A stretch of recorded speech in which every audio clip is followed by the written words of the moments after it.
Friends, അപ്പോൾ ഇന്നത്തെ vlog എന്ന് പറഞ്ഞാൽ ഒരു കുട്ടി മോർണിംഗ് റൂട്ടീൻ ആട്ടോ. കുഞ്ഞുങ്ങളെയും വെച്ചിട്ട് ഞാൻ എൻ്റെ മോർണിംഗ് എങ്ങനെയാണെന്ന് കാണിക്കാൻ. അപ്പോൾ ഇന്ന് രാവിലെ തന്നെ കറണ്ടും പോയി.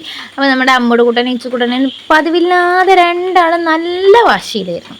അപ്പോൾ നമ്മൾ രാവിലെ ബ്രേക്ക്ഫാസ്റ്റ് നോക്കിയാൽ ചപ്പാത്തിയും സാമ്പാറും ഉണ്ടായിരുന്നു. നമുക്ക് പാക്കറ്റ് ചപ്പാത്തി അമ്മ നേരെ കൊണ്ടുവന്നിരുന്നു. അപ്പോൾ നമ്മൾ ചപ്പാത്തിയും സാമ്പാറും ആക്കി. അപ്പോൾ അമ്പൂടെ കൂട്ടം കയ്യിൽ തന്നെ ഉണ്ട്. അമ്പൂടും ഇങ്ങനെ ഒന്നല്ല കേട്ടോ, ആൾ രാവിലെ വെച്ചാൽ കളിയൊക്കെയായിരുന്നു. പിന്നെ ഇന്നലെ കുത്തിയപ്പെടുത്തിയിരുന്നു. അതിൻ്റെതാന്ന് തോന്നുന്നുണ്ട് വാശി. അതിനേക്കാൾ കൂടുതൽ നമ്മൾ ഇച്ചൂസ് നല്ല വാശിയായിരുന്നു. കറണ്ടും ഇല്ലായിരുന്നു, ആളെ ഉറക്കം ശരിയായില്ല, അതുകൊണ്ടാണ് തോന്നുന്നുണ്ട്. പിന്നെ നമ്മൾ ആ ഇച്ചൂട്ടനെ അംഗനവാടിയിൽ വിടാനുള്ള ഒരുക്കങ്ങളായി. എണ്ണയൊക്കെ തേപ്പിച്ച് കുളിക്കാനുള്ള ഒരു പ്ലാനിങ്ങിലാണ്.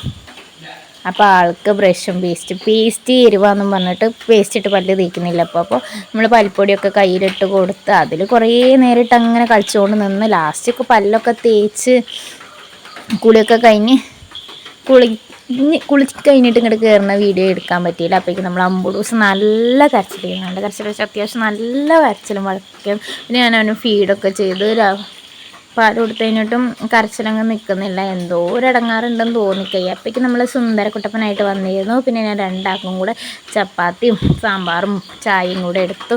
നമ്മൾ ഇച്ചൂസിന് വാരി കൊടുക്കണം. ഇച്ചുവിന് വാരി കൊടുക്കണം ഒട്ടും ഇഷ്ടമില്ലാത്ത കാര്യം. അപ്പോൾ ഒറ്റയ്ക്ക് വയ്ക്കണം. ഒറ്റയ്ക്ക് കഴിച്ച് കഴിഞ്ഞാൽ ഡ്രസ്സിൽ മൊത്തമാവും. അപ്പോൾ പിന്നെ ഒന്നാമതൊന്നും നേരം വൈകിയിട്ടുണ്ടായിരുന്നു. നമ്മൾ അമ്പൂട് വാശി പിടിക്കണതുകൊണ്ട് ഞാൻ അമ്പുടൂന് കൊടുത്തു നോക്കി. അമ്പൂട് 2 ദിവസമായിട്ട് ഒരു സാധനം കഴിക്കുന്നില്ല, വെറും പാല് കുടിക്കുക, വേറെ ഒന്നും അങ്ങനെ കഴിക്കുന്നില്ല. അപ്പം ഞാൻ അമ്പൂടിന് കൊടുത്തപ്പോൾ അമ്പൂട് കഴിക്കുന്നില്ല. അപ്പോൾ ഇച്ചൂട്ടൻ അത് പറയണം, അമ്പൂട് കഴിക്കുന്നില്ല. പിന്നെ ചായയിൽ മധുരം ഇടാൻ മറന്നുപോയി. അപ്പോൾ അവൻ പറയും ഈ ചായക്ക് എന്ത് ഇത്ര കയ്പ്പ്, അതൊക്കെ പറഞ്ഞുകൊണ്ട് നിൽക്കുകയായിരുന്നു. അപ്പോൾ നമ്മളെ ഇച്ചൂസും ചപ്പാത്തി അങ്ങനെ കഴിച്ചില്ല. അപ്പോൾ ഞാൻ അവനൊരു ഗ്ലാസ് പാലൊക്കെ കാച്ചി കൊടുത്ത്. ആളത് മുഴുവൻ കുടിച്ചിട്ടൊന്നുമില്ല. അത് കഴിഞ്ഞ് ഞാൻ നേരെ നമ്മുടെ അമ്പൂടൂസിനെ കുളിപ്പിക്കാനുള്ള പരിപാടിയൊക്കെ നോക്കി. അവൻ നല്ല ഉറക്കം വരുന്നുണ്ടായിരുന്നു. അപ്പോൾ ഞാൻ അതൊക്കെ നോക്കി. അപ്പോഴേക്കെന്താ എല്ലാവരും ടാറ്റ ബൈ ബൈ പോയി.